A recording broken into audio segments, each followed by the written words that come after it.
Sejam muito bem-vindos e muito bem-vindas a mais um vídeo do Arquétipo na Prática. Eu sou a Dani e no vídeo de hoje eu vou compartilhar com vocês 3 arquétipos que destruíram o meu casamento, 3 arquétipos que eu usava de forma totalmente inconsciente, tá? E esses são arquétipos de personalidade, arquétipos de Jung. Provavelmente você já ouviu falar dos arquétipos de Jung. E eu vou compartilhar com vocês os arquétipos e quais os comportamentos que eu tinha desses arquétipos que acabavam influenciando de forma negativa no meu casamento, até que ficou uma relação insustentável, tá? Não estou falando do casamento que eu tô atualmente. Atualmente eu uso 3 arquétipos de forma consciente, que são muito bons, que fazem com que a gente tenha uma relação muito agradável, que eu vou compartilhar no próximo vídeo quais são os 3 arquétipos também que eu uso no meu casamento atual. Então, se você não é inscrito aqui, já se inscreve para acompanhar aí todo esse conteúdo de arquétipos, que eu tenho certeza que pode ajudar e muito na sua vida. E talvez você seja uma pessoa que esteja usando esses 3 arquétipos que eu já usei em outro relacionamento e que fez com que esse relacionamento chegasse ao fim, tá? E o primeiro arquétipo que eu usei muito, não só no meu relacionamento, no meu outro casamento, como em vários outros namoros e relacionamentos que eu tive e que não foi legal, foi o arquétipo do governante, tá? Dani, que arquétipo é esse do governante? Governante não é só presidente, não é só as pessoas que trabalham no governo, não. Toda pessoa que tem as características desse arquétipo dentro dessa personalidade, elas atuam dentro do arquétipo do governante. Então eu tô usando esse livro aqui, ó, O Herói Fora da Lei, e a gente vai entrar aqui, ó, nas características do governante, tá? E aqui, qual é o desejo básico do governante? O desejo básico do governante é o controle. Sim, minha gente, eu era uma pessoa muito controladora, tá? E aqui, a estratégia do governante é exercer liderança. E a armadilha do governante é o quê? Tornar-se mandão e autoritário.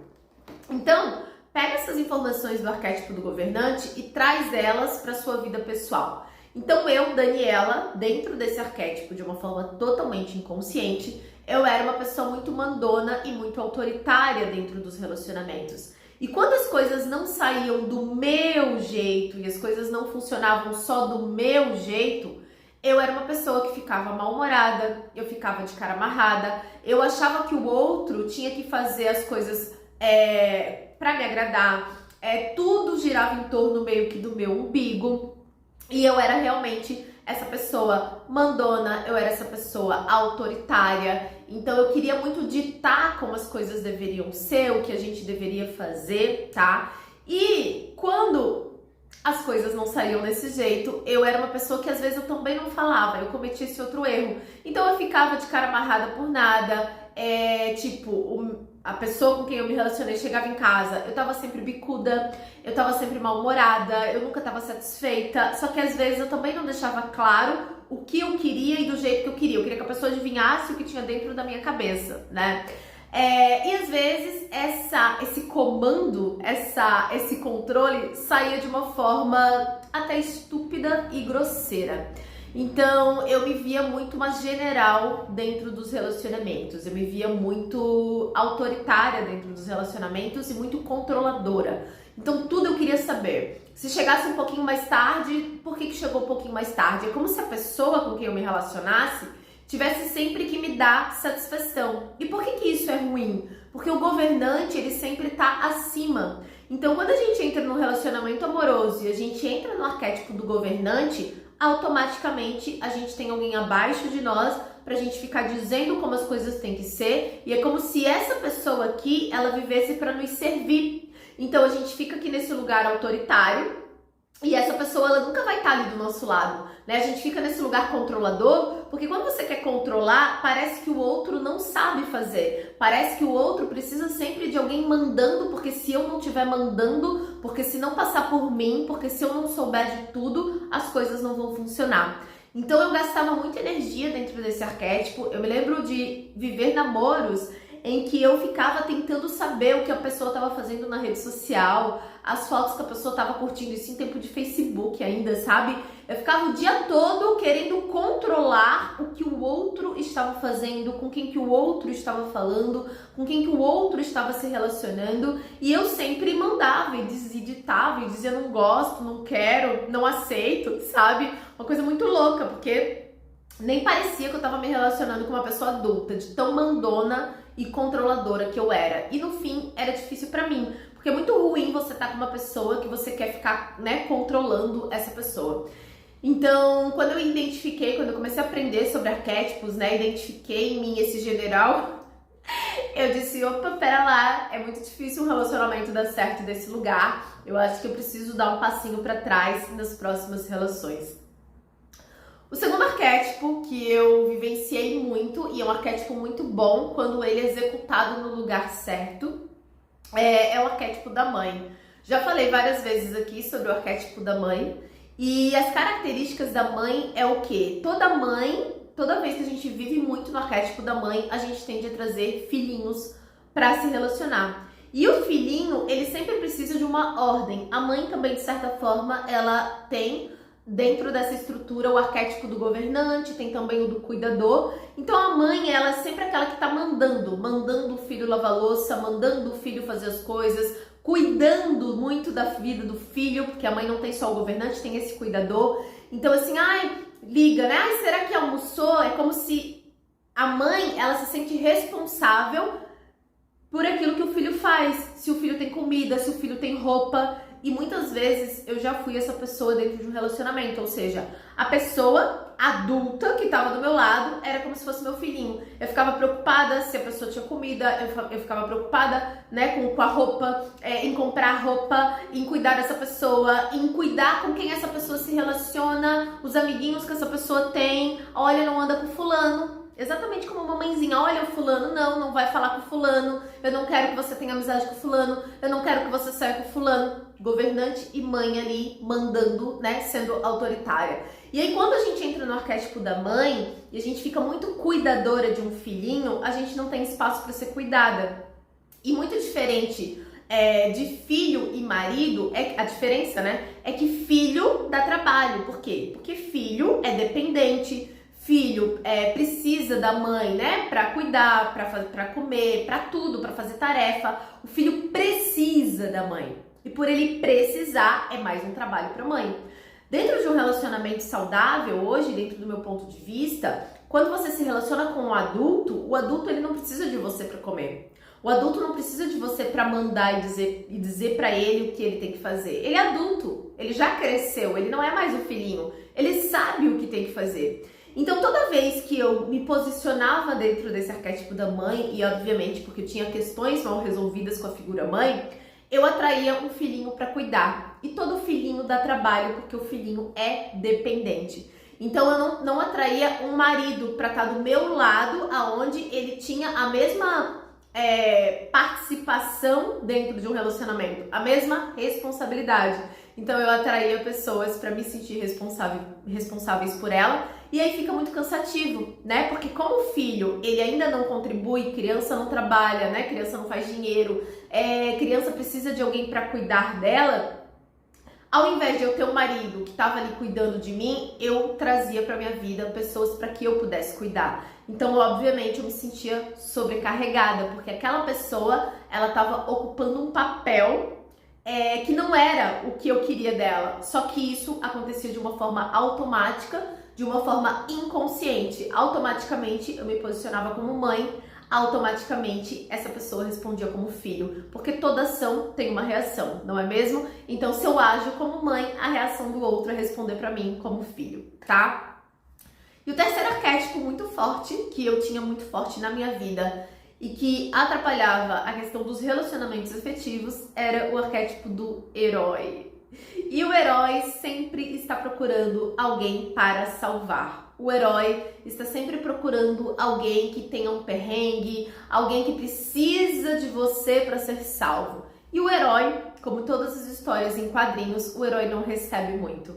né? Porque o herói é quem salva, o herói é quem protege, o herói é quem resolve, o herói é que dá a vida por aquela pessoa. E quando a gente vive esse arquétipo do herói, às vezes de forma inconsciente, a vida fica muito pesada. Por quê? Porque a gente não entende essa dinâmica, mas toda vez que a gente se comporta como herói e que a gente tem uma necessidade de salvar alguém, a gente vai atrair para nossa vida uma pessoa que precisa ser salva, uma pessoa com problema de drogas, uma pessoa que tem problema com, sei lá, com a família, uma pessoa que tem alguma questão que você vai olhar para ela e você vai ser meio que a clínica de recuperação dela, porque você acha que ele pode salvar. Você acha que com você vai ser diferente, que com você aquela pessoa vai mudar. E aí você entra no papel do herói daquela pessoa, você quer que aquela pessoa precise de você. Eu gostava muito que as pessoas fossem dependentes de mim, que elas sentissem que eu era importante na vida delas, que elas precisavam mesmo de mim, porque era uma forma de eu me sentir segura e ter aquelas pessoas por perto. Bem típico do lado sombra da manipulação de Escorpião, né? Que tem essa potência de manipular. Então, eu queria realmente mostrar que eu era forte e que eu podia ajudar aquela pessoa de alguma forma e que ela precisava de mim para viver. Eu queria que aquela pessoa precisasse de mim para viver. Não é legal falar isso, não é legal, mas o primeiro passo pra gente mudar é reconhecer que a gente tem essas características dentro da gente, né, para que a gente possa evoluir e deixar que as pessoas evoluam também. E não viver de uma forma tão pesada, porque era pesado demais. Ao mesmo tempo que eu queria isso, eu sentia que eu queria receber, mas não tinha espaço dentro dessa dinâmica do herói ou salvador para o herói receber alguma coisa. Porque o herói é sempre aquele que dá muito. E principalmente, né, ele arrisca a própria vida pela pessoa. Então eu sempre me deixava de lado para dar o melhor para o outro, enquanto eu ia ficando para depois, eu ia, né, ai não, o outro tem que estudar, o outro tem que melhorar, o outro, e eu não, sabe? Então, quando a gente vive isso de uma forma inconsciente, geralmente esse relacionamento acaba com um herói muito frustrado, porque o herói ele precisa do reconhecimento, e aí a gente dizendo, olha, eu dei a vida por você, eu abri mão de tudo por você, e você nem para reconhecer o que eu fiz. Triste, né? Triste, porém verdade. Então, esses 3 arquétipos, assim, que eu identifiquei muito forte na minha personalidade, num lugar errado. E o que é um arquétipo no lugar errado? Por exemplo, tem o arquétipo do professor, que é aquele que ensina. E por mais que você seja professor, dentro de uma sala de aula, para que as coisas aconteçam de forma harmônica, você tem que estar no arquétipo do aluno. Porque se você entra numa sala de aula querendo ensinar o seu professor que está ali para te ensinar, ali uma oportunidade para você aprender, as coisas não vão sair do jeito que poderiam e você não vai extrair o melhor que você poderia daquele professor que está ali para te ensinar. Então, na sala de aula, você tem que ser o aluno, apesar de você ser professor, de repente, em outras áreas da sua vida. É a mesma coisa dos arquétipos. O arquétipo do governante não é ruim, só que quando esse governante está ativando esse arquétipo no lugar certo, onde ele realmente tem que governar. A gente não tem que governar a vida do marido, entende? A gente tem que governar, de repente, a nossa empresa, a gente tem que governar a nossa própria vida, mas a vida do marido não. O arquétipo da mãe é ruim? Não, só que quando ele é usado no lugar errado, quando você passa a ser mãe do seu marido, esse arquétipo, ele não vai ser uma potência, né? A gente tem que ser mãe dos nossos filhos, né? Daquilo que a gente tem. Ser mãe, às vezes, de um projeto, que a gente tem que cuidar daquele projeto para que esse projeto se desenvolva até que ele consiga caminhar sozinho, né? Então, é um bom arquétipo. O arquétipo do herói é bom? Depende aonde, né? Depende de que forma que ele vai ser usado. Se ele vai ser usado de uma forma consciente, ele pode ser positivo. Mas se você é uma pessoa que quer uma troca equilibrada, um herói não vai viver uma troca equilibrada. Por quê? Porque ele sempre vai procurar alguém para salvar. E o herói é aquele que recebe menos. O máximo que o herói recebe é reconhecimento. E eu já atendi muitas pessoas em consultoria de arquétipos que elas ficam felizes pra caramba quando alguém elogia o trabalho delas ou reconhece o trabalho delas através de palavras. Só que aí estão com o bolso vazio. Por quê? Ai, obrigada. Nossa, você foi muito importante na minha vida. Nossa, você me ajudou. Pro herói, caramba. Só que muitos heróis estão passando perrengue. Por quê? Porque não tem do lado um parceiro, uma parceira que tem alguma coisa para oferecer. Porque são pessoas que sempre dão mais do que recebem. Então, esses 3 arquétipos, quando eu coloquei luz, quando eu entendi que eu estava exercendo esses papéis nos lugares errados, de uma forma equivocada, eu pude ajustar, eu pude corrigir para viver esse relacionamento incrível que eu vivo hoje, né? Hoje eu vivo um casamento maravilhoso, assim, de muita parceria, de muita troca equilibrada. E aí eu escolhi de forma consciente 3 arquétipos para ativar dentro do meu casamento atual, que faz com que hoje eu tenha esse relacionamento tão bem sucedido e que eu sou muito feliz, né? Então, aguarda aqui no vídeo, se vocês gostam de vídeos assim, onde eu compartilho os arquétipos dentro da minha própria vida, na prática mesmo. Clique em gostei, que é uma forma de eu saber, e aí eu trago mais vídeos nesse sentido pra vocês. Então já se inscreve por aqui, que essa semana ainda eu vou postar pra vocês os 3 arquétipos que eu ativo no meu casamento e como que isso funciona no nosso dia a dia na prática, tá bom? Então a gente se vê nos próximos vídeos.